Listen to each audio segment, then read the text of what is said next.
Hello बच्चों, let's read the question. The question is assertion both cyclopropane and propene give addition reactions readily. Reason कह रहा है cyclopropane and propene are isomers of each other. तुमको बताना है कि ABCD में से कौन सा इसमें ऑप्शन सही होगा.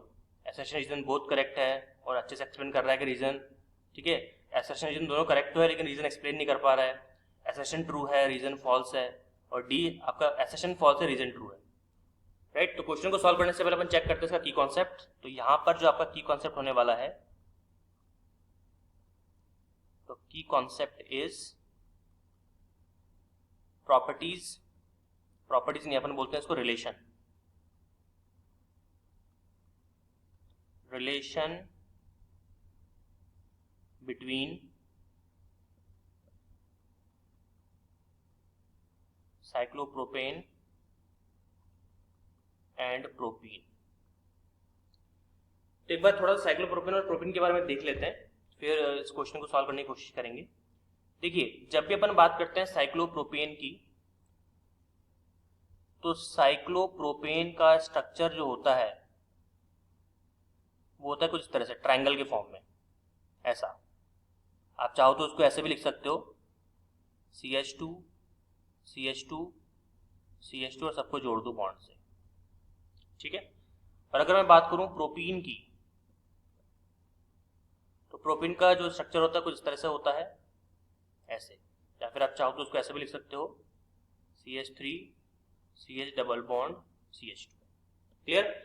चलिए, अगर मैं यहाँ पे साइक्लोप्रोपेन और प्रोपीन की बात करूं, तो यहाँ पे अगर आप ऑब्जर्व कर पा रहे हो तो मैं आपको बता दूं कि साइक्लोप्रोपेन और प्रोपीन का फॉर्मूला सेम है. मॉलिक्यूलर फॉर्मूला क्या है दोनों का? Molecular formula is equal to same. कैसे? साइक्लोप्रोपेन का फॉर्मूला क्या है? देखिए, C3H6, और प्रोपीन का भी देखो क्या है, C3H6. तो मॉलिक्यूलर फॉर्मूला सेम है. मॉलिक्यूलर फॉर्मूला सेम है, स्ट्रक्चर डिफरेंट है. और आपको पता है कि अगर मॉलिक्यूलर फॉर्मूला सेम हो, स्ट्रक्चर डिफरेंट हो, या फिर आईयूपीएसी नेम डिफरेंट हो, तो ऐसे दो स्पीशीज को, दो मॉलिक्यूल्स को हम लोग क्या बोलते हैं? हम लोग कहते हैं आइसोमर्स. क्या बोलते हैं? आइसोमर्स. तो क्या साइक्लोप्रोपेन और साइक्लोप्रोपीन भी आइसोमर्स हैं? बिल्कुल आइसोमर्स है. लेकिन किस प्रकार के आइसोमर्स है? देखिए, प्रोपीन तो क्या बना रहा है? चेन बना रहा है. ये चेन हो गया. और ये कैसा है? ये रिंग कंपाउंड हो गया. तो मतलब साइक्लोप्रोपेन और साइक्लोप्रोपीन जो है आपके, वो किस तरह के आइसोमर्स हैं? ये आपके रिंग चेन आइसोमर्स हैं. रिंग चेन आइसोमर्स है. यहां तक बात क्लियर है. दूसरी चीज, साइक्लोप्रोपेन और प्रोपीन दोनों ही इलेक्ट्रोफिलिक एडिशन रिएक्शन देते हैं. इलेक्ट्रोफिलिक एडिशन रिएक्शन देते हैं. देखिए, मैं आपको बताता हूं. यहां पे अपन इसको लिख सकते हैं इस तरह से,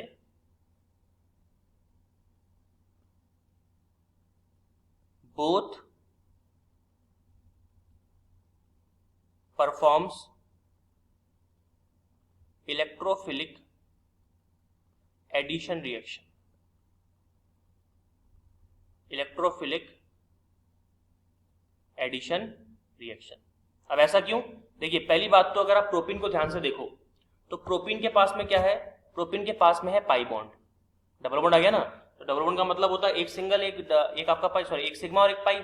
और पाई बॉन्ड आप जानते हो कैसे होते हैं? आपके लूजली बॉन्डेड बॉन्ड्स होते हैं, वीक बॉन्ड्स होते हैं. पाई आपके केवल ओवरलैपिंग, साइडवाइज ओवरलैपिंग करके बैठे होते हैं.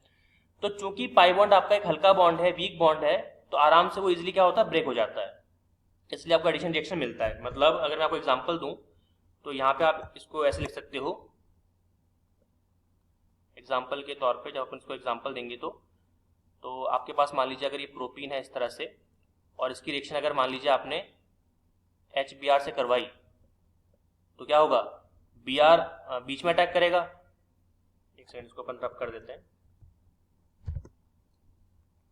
Br जो है आपका वो अटैक करेगा HBr दोनों ही, और आपको रिएक्शन क्या मिलेगी? यहाँ पे आपका Br जुड़ जाएगा और यहाँ पे आपका H जुड़ जाएगा इस तरह से. तो एडिशन रिएक्शन देगा ये. क्यों? क्योंकि पाई बॉन्ड जो होते हैं वो वीक, आपके वीक बॉन्ड्स होते हैं, आराम से ब्रेक हो जाता है.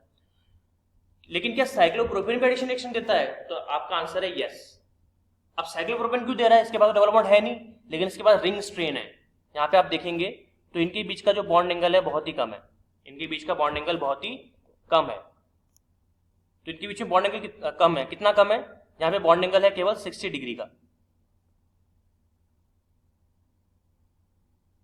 60 डिग्री।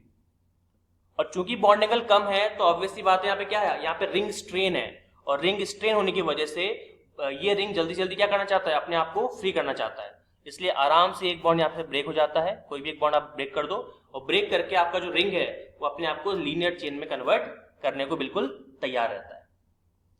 यहाँ तक क्लियर हो गया आपको बात। तो यहाँ पे अगर हम बात करें कि ये एडिशन रिएक्शन देता है कि नहीं देता, बिल्कुल देता है। अगर मैं आपको एक दो एग्जाम्पल भी दूं, तो मान लीजिए अगर आपके पास में कोई साइक्लोप्रोपेन है, तो साइक्लोप्रोपेन की रिएक्शन अगर आप मान लीजिए करवाते हैं किसके साथ में, सपोज आप इसको रिएक्शन करवाते हैं Cl2 के साथ में, Cl2, और आप लेते हैं डार्क, अंधेरे में करवा रहे हो आप, तो रिएक्शन जब होगी तो आपको क्या मिलेगा, आपको मिलेगा Cl, CH2, CH2, CH2, Cl। This is आपका 1,3 डाइक्लोरो आपका प्रोपेन। क्लियर? तो मैंने आपको दोनों आपके रीजन बता दिए हैं। अब चलते हैं क्वेश्चन पे और देखते हैं हम इसको सॉल्व कर पाते कि नहीं कर पाते। एसर्शन क्या बोल रहा था कि बोथ साइक्लोप्रोपेन और प्रोपीन गिव एडिशन रिएक्शन, अभी हमने पढ़ा, बिल्कुल देते हैं, कोई दिक्कत वाली बात नहीं है, तो एसर्शन बिल्कुल ट्रू है आपका। रीजन क्या बोल रहा है, cyclopropane and propene are isomers of each other. जी हाँ, और कौन से आइसोमर्स, रिंग चेन आइसोमर्स, क्योंकि फॉर्मूला सेम है और स्ट्रक्चर डिफरेंट है, तो ये भी सही है।